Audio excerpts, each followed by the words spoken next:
सुंदरवन के खूबसूरत से जंगल में बहुत सारे पंछी रहते थे। उसी जंगल में सोनी चिड़िया अपने पति लुल्लू और सास के साथ में रहती थी। लुल्लू बहुत ही शराबी था। वो दिन रात शराब पिया करता था। वो जो भी कुछ कमा कर लाता था सब शराब में उड़ा देता था। बहुत ही ज्यादा मुश्किल से सोनी चिड़िया का घर चल रहा था। एक दिन लुल्लू की तबीयत बहुत ही ज्यादा खराब हो जाती है तो सोनी चिड़िया उसे अस्पताल लेकर जाती है। चेकअप करने के बाद सोनी चिड़िया से डॉक्टर साहब कहते हैं, देखिए लुल्लू का लीवर बिल्कुल खराब हो चुका है। लुल्लू अब ज्यादा दिनों तक जिंदा नहीं रहेगा। लुल्लू बस अब कुछ ही दिनों का मेहमान है। ये सुनने के बाद सोनी चिड़िया और उसकी सास रोने लगती है। लेकिन वो दोनों कर भी क्या सकती थी। लुल्लू ने पी पी कर अपना पूरा शरीर खराब कर दिया था। फिर कुछ दिनों के बाद लुल्लू की मृत्यु हो जाती है। फिर घर में खाने के लिए दाना भी नहीं बचा था। अब दोनों सास बहू के पास कोई भी काम नहीं बचा था।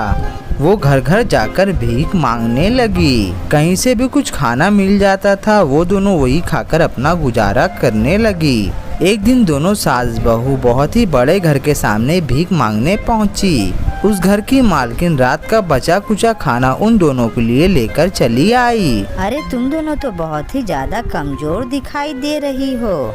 हमने 2 दिनों से अनाज का एक दाना भी नहीं खाया है। मेरे पति के मरने के बाद घर में कोई भी कमाने वाला नहीं था। अरे ये तो बहुत बड़ी दुख की बात है। हम लोगों के घर में रोज रात का खाना बच जाता है।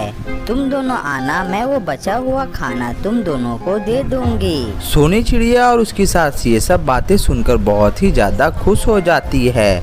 अब उन दोनों को कम से कम भूखा तो नहीं रहना पड़ेगा। अब से वो दोनों हर रोज उस घर में भीख मांगने जाती और उस घर की मालकिन उन दोनों को बचा हुआ खाना दे देती। इसी तरह दोनों धीरे धीरे स्वस्थ हो जाती है। साथ ही साथ वो दोनों बहुत ही ज्यादा आलसी हो गई थी। एक दिन सोनी चिड़िया की सास थोड़ी बीमार थी। सोनी, आज मेरी तबीयत ठीक नहीं है। तू चली जा उस मालकिन के घर में और खाना लेकर चली आ। जब सोनी चिड़िया उनके घर पहुंची तो उसे पता चला कि उनके घर में रात में मेहमान आए थे। तो हवेली का नौकर बहुत तरह के पकवान लेकर आया था। ये ले भिखारन चिड़िया, आज तो तेरी और तेरी सास की दावत हो गई।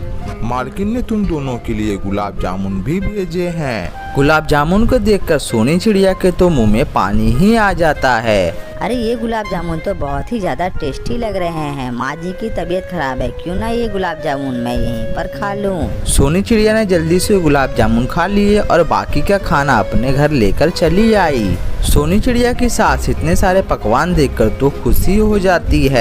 अरे वाह सोनी, आज तो बहुत सारे पकवान हैं। हाँ माँ जी, कल रात में उनके घर में मेहमान आए थे, इसीलिए घर में बहुत सारा पकवान बना था।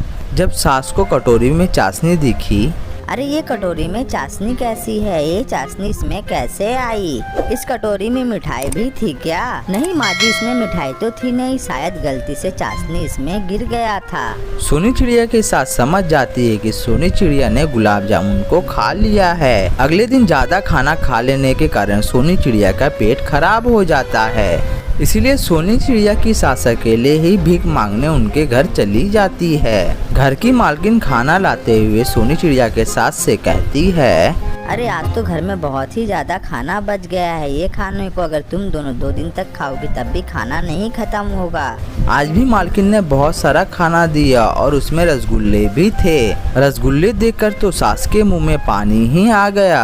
अरे वाह रसगुल्ले, कल तो सोनी चिड़िया ने अकेले अकेले गुलाब जामुन खाए थे, इसीलिए मैं इस रसगुल्ले को अकेले ही खा जाऊंगी। फिर सोनी चिड़िया की सास रसगुल्ले को खा लेती है और बाकी का सामान घर लेकर चली जाती है।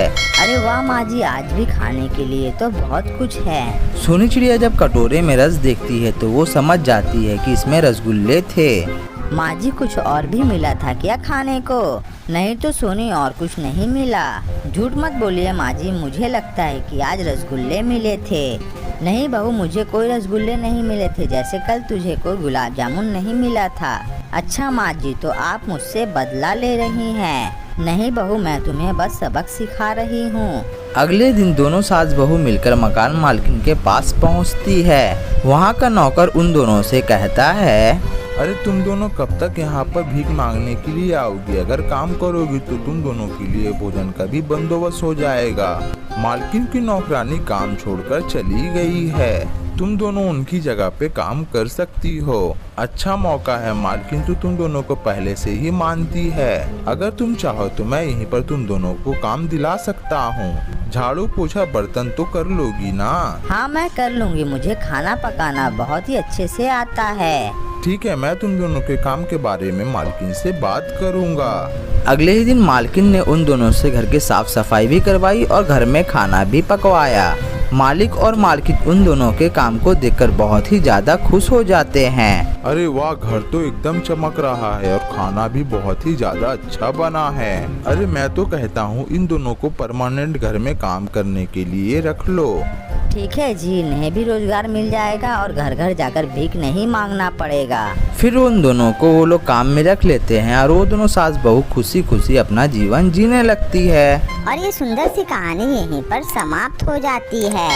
ये कहानी से हमें ये सीख मिलती है कि हमें मेहनत करके अपना जीवन जीना चाहिए।